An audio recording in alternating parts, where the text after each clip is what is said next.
Okay, listen in, guys. Attorney A. Scott Bolden was a frequent political pundit, news correspondent on News TV One.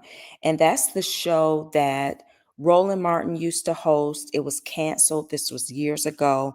But this is the show where I was first introduced to Dr. Wendy.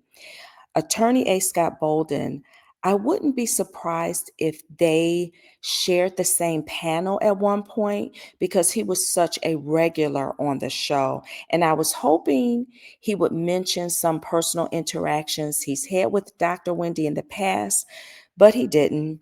But let's listen to how much time Dr. Wendy and Eddie could get if convicted.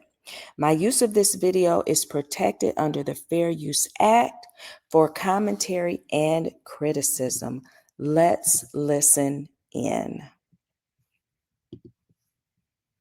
Have to have their day in court. What could a case like this look like if there's a conviction? Well, remember, each of them have 8 counts, right? And each of those counts, I believe, I don't practice in Virginia, but I believe carry up to at least 2 years, maybe more, for each count. And if they're found guilty and sentenced, they could be sentenced consecutively for each of those convictions. So it could be multiple of years, arguably. But the reality is that if they feel that it's best to cut a deal and they plead to 1 count or 2 count, then, most states have sentencing guidelines. The judge can justify either upwardly departing or downwardly departing. And so a lot of discussion goes into if you plead guilty.